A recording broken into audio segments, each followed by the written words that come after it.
কিন্তু বিশ্ববিদ্যালয়ের প্রশাসন একটা ছাত্র সংগঠনকে তারা ফেভার দিচ্ছে। যে রেজিস্টার বিল্ডিং আমরা দাঁড়িয়েছি সেই রেজিস্টার বিল্ডিং এর যে লাল ফিতার দূরত্ব, যে আমলাতান্ত্রিক জটিলতা, যে হ্যারাসমেন্ট, এটাতে পড়ে নাই ঢাকা বিশ্ববিদ্যালয়ে ওরকম একজন শিক্ষার্থী আমরা খুঁজে পাবো না।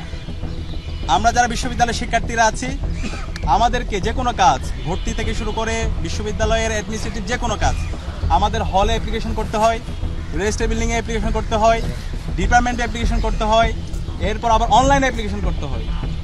একই সাথে আমাকে টাকা নিয়ে ব্যাংকে যেতে হয় এবং সোনালী ব্যাংক থেকে রূপালী ব্যাংক, এভাবে হচ্ছে আবার ডিপার্টমেন্টে আমার পেমেন্ট সব এভাবে আমাদেরকে চলতে হয়। এবং যখন আমরা সব কাজ সম্পন্ন করে রেজিস্টার বিল্ডিংয়ে আসি তখন আমাদেরকে বলা হচ্ছে লাঞ্চের পরে আসেন, লাঞ্চের পরে যখন যাই তখন বলে যে আগামীকাল আসেন। এইভাবে চলছে আমাদের রেজিস্টার বিল্ডিং।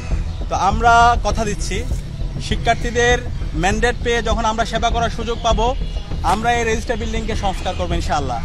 রেজিস্টার বিল্ডিংকে আমরা পেপারলেস করব। একজন শিক্ষার্থী সে হলে বসেই তার রেজিস্টার বিল্ডিংয়ের তার প্রশাসনিক যত কাজ আছে সেই সব কাজগুলো করতে পারবে এবং তার পেমেন্ট সিস্টেমটাও সে হলে বসে অনলাইনে পেমেন্ট করতে পারবে। এবং একই সাথে যারা আমাদের অনেক শিক্ষার্থীরা বিদেশে পড়তে যায়, এই যারা বিদেশে পড়তে যায় তাদের সার্টিফিকেট উত্তোলন করা, বাইরের ইউনিভার্সিটিতে মেল করা, এই কেন্দ্রিক তাদের হ্যারাসমেন্টের মধ্যে যেতে হয়। তো আমাদের প্রস্তাবনা হচ্ছে, আমরা যারা বিদেশে পড়তে যাবে এই সমস্ত শিক্ষার্থীদের জন্য আমরা উচ্চশিক্ষা বিষয়ে একটা সেল করব এবং সেই সেলটা ফাংশনাল থাকবে। ওই সেলের মাধ্যমে অনলাইনে অ্যাপ্লিকেশন করে শিক্ষার্থীরা সব ধরনের ফেসিলিটিগুলো তারা পাবে। এবং একই সাথে এই রেজিস্টার বিল্ডিংয়ে যদি আমরা দেখি, রেজিস্টার বিল্ডিংয়ে তৃতীয় শ্রেণী এবং চতুর্থ শ্রেণীর কর্মকর্তাদের জন্য বড় বড় বিল্ডিং হয়, তাদের অনেক সুযোগ সুবিধা দেওয়া হয়, তাদের অনেক রাজনীতি আছে এখানে, কিন্তু তাদেরকে বিশ্ববিদ্যালয় যেভাবে প্রায়োরিটি দেয় আমাদের শিক্ষার্থীদের, আমাদের ছাত্রদের যে আবাসন সংকট, সেটা নিয়ে কোনো মাথা ব্যথা নাই। এবং বেশিরভাগ এখানকার স্টাফরা তাদের কোনো ধরনের কাজহীন ছাড়া তারা রাজনীতি নিয়ে ব্যস্ত আছে। তো সে জায়গা থেকে আমরা যখন এই রেজিস্টার বিল্ডিংকে ডিজিটালাইজেশন করব, একই সাথে আমাদের শিক্ষার্থী যারা আছে, আমাদের ছাত্রছাত্রীর ভাই বোনরা যারা আছে, তারা এখানে পার্ট টাইম চাকরির সুযোগ পাবে এবং এই পার্ট টাইম জবের মাধ্যমে তার এক্সপিরিয়েন্স গ্যাদার হবে। এর পাশাপাশি তার বিভিন্ন এক্সপিরিয়েন্সের মাধ্যমে তার ভবিষ্যতের যে লিডারশিপ কোয়ালিটি সেটা ডেভেলপ হবে। আর আমরা বলতে চাই, আমাদের যে আমরা গতকাল থেকে প্রচারণা শুরু করেছি এবং আমরা বারবার বলে আসছি, আমাদের নির্বাচন কমিশনারের একপাক্ষিক আমরা আচরণ দেখতে পাচ্ছি। আমরা বারবার বলছি, একটি সুস্থ ফ্রি ফেয়ার ক্রেডিবল ইলেকশনের জন্য লেভেল প্লেইং ফিল্ড এনশিওর করা সেটা হচ্ছে সবচেয়ে গুরুত্বপূর্ণ কাজ। কিন্তু বিশ্ববিদ্যালয়ের প্রশাসন আমরা দেখতে পাচ্ছি একটা ছাত্র সংগঠনকে তারা ফেভার দিচ্ছে। আমরা গতকাল আপনারা দেখতে পেয়েছেন, আমরা ফুল দিয়ে শিক্ষার্থীদেরকে বরণ করে নিয়েছি এবং শিক্ষার্থীদের উচ্ছ্বাস দেখতে পেয়েছি। কিন্তু রাতের বেলা দেখতে পাচ্ছি অনেকগুলো গায়েবী নোটিশ জারি হয়েছে।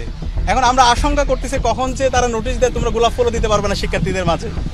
বারবার আমরা যখনই করি, আমরা যখন গতকালকে পেস্টনগুলো দিয়েছিলাম, এর আগের দিন কিন্তু নির্বাচন কমিশনের সাথে কথা বলেছিলাম এবং আচরণবিধির কোনো জায়গায় এটা উল্লেখ নাই যে এটা আমরা করতে পারবো না। নির্বাচন কমিশনার বলেছিল আপনারা সব কাজ পারবেন, আপনারা পেস্টন লাগাতে পারবেন, এবং যে শর্তগুলো দিয়েছিল সেই শর্তের আলোকে আমরা প্রত্যেকটা জায়গায় আমাদের পেস্টনগুলো দিয়েছিলাম। কিন্তু রাতের বেলা গায়েবী চলে আসছে, নোটিশ আসার পরে বলছে হচ্ছে এগুলো সব তুলে ফেলতে হবে। তো এই যে সিদ্ধান্তগুলো আসছে এবং ওভারঅল সামগ্রিক সিদ্ধান্ত, নির্বাচনের যতগুলো সিদ্ধান্ত হয়েছে এই সিদ্ধান্তগুলো আমাদের কারোর সাথে আলাপ করা হচ্ছে না এবং এই সকল সিদ্ধান্ত একটা ছাত্র সংগঠনের পক্ষে যাচ্ছে। এবং আমরা বারবার বলছি, বিশ্ববিদ্যালয়ে যারা নির্বাচন কমিশনে আছেন তারা আমাদের শ্রদ্ধাভাজন শিক্ষক, আমরা তাদেরকে শিক্ষক হিসাবে দেখতে চাই।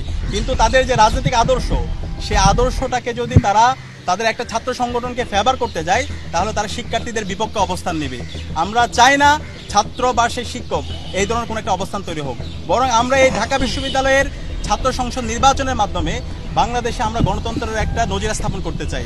আমাদের বাংলাদেশে দীর্ঘদিন ধরে যে আমরা ভোটাধিকার ছিল না, আমাদের এখানে যে হচ্ছে গণতন্ত্র ভেঙে চুরমার হয়ে গেছে, প্রতিষ্ঠানগুলো যে ভেঙে চুরমার হয়ে গেছে, সেই প্রতিষ্ঠানগুলোকে নতুনভাবে রিফর্ম করা এবং একটি ফ্রি ফেয়ার ক্রেডিবল ইলেকশনের একটা চমৎকার এক্সাম্পল আমরা এই ডাকসু নির্বাচনের মাধ্যমে দিতে চাই। তো সেই কারণে আমি অনুরোধ করবো, নির্বাচন কমিশনার যারা আছেন, আপনারা উপর থেকে যা নাজিল হচ্ছে, আপনাদের উপর গায়েবী যা আসতেছে সেগুলো থেকে বেরিয়ে আসেন।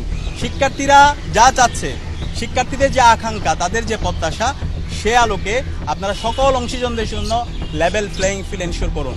এবং এর পাশাপাশি গতকাল দেখতে পেয়েছেন আমাদের নারী প্রার্থীর উপরে কিভাবে হ্যারাস করা হয়েছে, তার ছবিকে বিকৃত করা হয়েছে এবং এটার সাথে যারা জড়িত ছিল আমরা অ্যাপ্লিকেশন করেছি, কিন্তু এখন পর্যন্ত বিশ্ববিদ্যালয় প্রশাসন কোনো ধরনের ব্যবস্থা নেয়নি।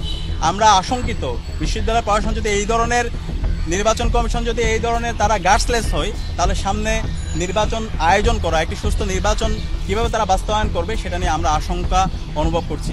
আমরা অনুরোধ করব নির্বাচন কমিশনকে, যারাই নির্বাচন বানচাল করার চেষ্টা করছে, যারা বিভিন্ন ধরনের অস্থিরতা তৈরি করার চেষ্টা করছে, যারা বিভিন্ন ধরনের বিভাজন তৈরি করার চেষ্টা করছে, যারা আচরণবিধি লঙ্ঘন করছে, তাদের বিরুদ্ধে আপনারা ব্যবস্থা নেন, তাদের বিরুদ্ধে আপনারা দৃষ্টান্ত স্থাপন করুন। এবং সে জায়গায় আমরা যারা আছি, সকল ছাত্র সংগঠন, আমরা তাদেরকে সহায়তা করব।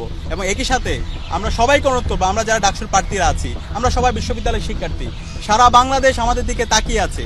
আমাদের আইডিয়ার প্রতিযোগিতা করা দরকার। আমরা কেমন ঢাকা বিশ্ববিদ্যালয় চাই সেটার রূপরেখা আমাদের বিশ্ববিদ্যালয়ের শিক্ষার্থীদের সামনে পেশ করা দরকার। আমরা সেই ধরনের আইডিয়ার প্রতিযোগিতা করি। একই সাথে আমরা আমাদের যে বিগত সময়ে আমাদের যে লড়াই ছিল এবং গত 1 বছর জন্য আমরা শিক্ষার্থী যে বান্ধব যে কাজগুলো করেছি, সেই কাজগুলো আমরা শিক্ষার্থীদের সামনে নিয়ে আসি।